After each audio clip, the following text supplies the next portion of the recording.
Hello there, and welcome to another episode of From Then to Now, the series where we take the World Wrestling Federation and WCW all the way from 1992, and we try and get as close to the modern day as possible.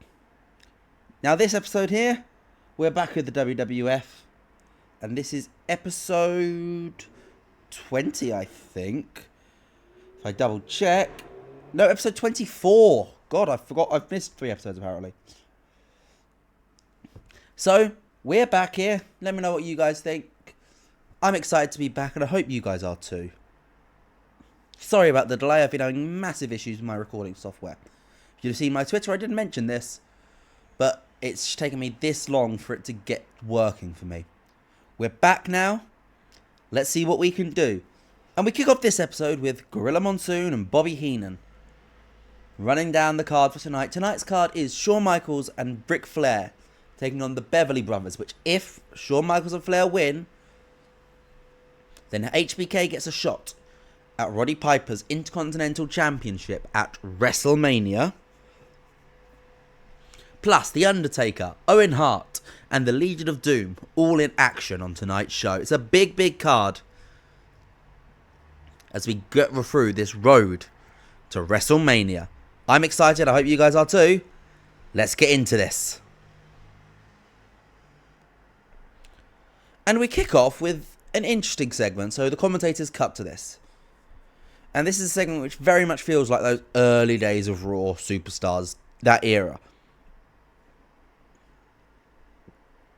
Because it's 2 spliced together sit-down interviews with Bret Hart and Ric Flair, as they're both sitting down with Gene Okerlund separately to talk about the upcoming main event of WrestleMania. For the WWF World Heavyweight Championship, Ric Flair versus Bret Hart. And Flair talks about all of his success in the past. He talks about Bret's success in the Intercontinental Championship division, but is that Bret's ceiling? Is Bret an Intercontinental guy? Is Bret a World Championship guy? I don't think so.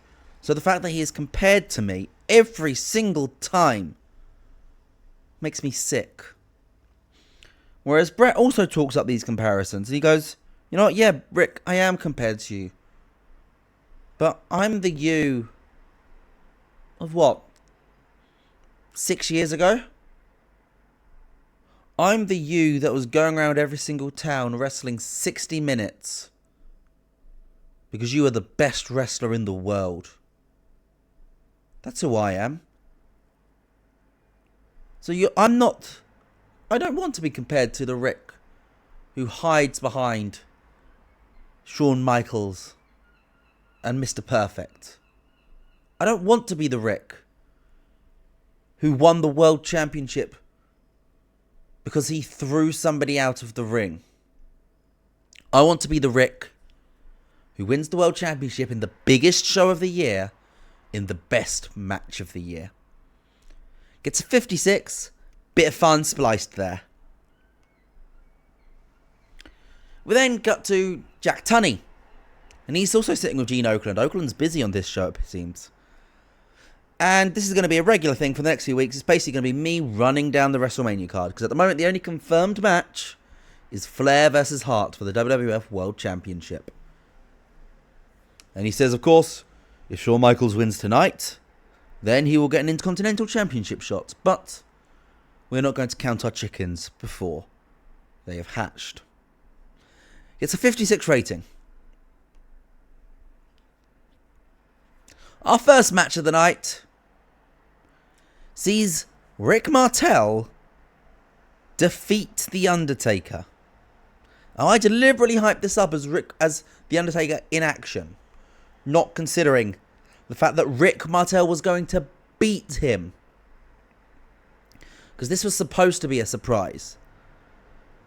And Martel picks up the win with the Boston Crab after the British Bulldog slams The Undertaker on the head with the urn. He steals the urn from Bearer and he slams it on Undertaker's head whilst he's leaning over the ropes. The referee misses it. Martel locks him in the Boston Crab, but the Undertaker's already out cold. So there's no point. Well, he's already out cold, so he doesn't need to tap or pass. A referee just calls it. Gets 62 for Taker, a 55 for Martel, as we build up to this casket match at WrestleMania, which is going to be officially announced next week. We get a quick vignette. Ted DiBiase and Miss Elizabeth prepping for a WrestleMania party. Because, of course, Miss Elizabeth is the new valet of Ted DiBiase, as a bit of an FU to Randy Savage. Owen Hart defeats Jim Powers with a sharpshooter. Goes just over 7 minutes. A quick match. Crowd's unclear because, again, WWF just can't seem to pull this off at the moment. But it's the storytelling match. It's a 39 wrestling, 38 crowd. And after the match, Ric Flair comes out. And somehow only gets a 51 rating promo. I don't understand what is going on with this WWF save. But Flair comes out and he goes, Owen, I attacked your brother a couple of weeks ago, and you had a chance to face us last week. But Brett didn't seem to want you to. Brett chose Jim. So I'm going to give you that opportunity to show how good you are. Next week, me and you, one-on-one.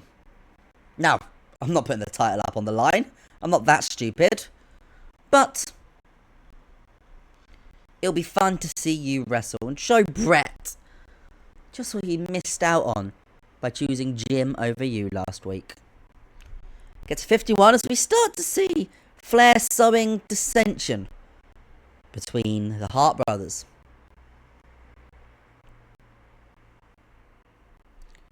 The Legion of Doom beat James Mariotto and Bob Bradley. Quick victory. Legion of Doom pick up the win. Doomsday Device, they pretty much toy with their food. Nothing too shabby.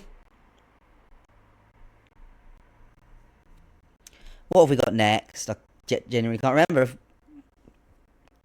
Ah, yes. What I've just listed as intense ass promo. Jake Roberts comes out to the ring and he starts cutting a promo on the Ultimate Warrior. And he challenges him to a match at WrestleMania. And he will show that the Warrior doesn't have the mindset for this business. Doesn't have the intelligence for this business. Warrior comes out and just starts shouting in Jake Roberts' face. He accepts the match, and that is our second confirmed match for WrestleMania. Jake Roberts versus the Ultimate Warrior. Gets a 46 rating. I believe, yes, it's our main event next, which gets a 62. The Horsemen of Flair and Michaels defeat the Beverley Brothers when Shawn pins Blake Beverley. Jeez, try saying that 10 times fast. With a sweet chin music. Flair was obviously the best person in the match. You expect that. 62 rating though. Whew! Oh, I didn't realise it was Hayes. I thought it was Monsoon who did this commentary. Fair enough. Don't know why it's Hayes.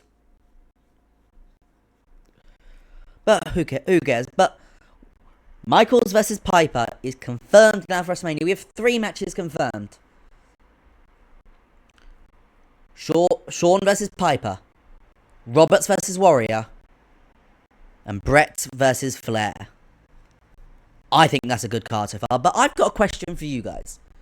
So, as you can see, this stable is still called the Four Horsemen.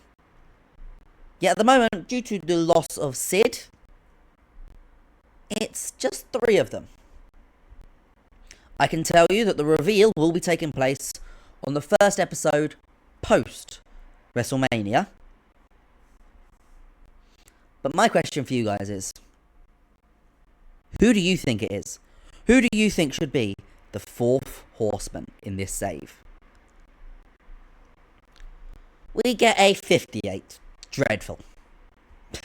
Honestly, you can't get much better than this. This game is just struggling with WWF at the moment. That is this save. But let me know what you guys thought in the comments down below. Do you think 58's fair? Would you have enjoyed this show? Would you have watched this show when it was on? If this was on TV, would you watch it? Let me know. I'll see you guys next time. Oh, hold on. Wait, no. No, we've got a B show. Why would... there's no point. Yes, but... Yes, bye. See you later.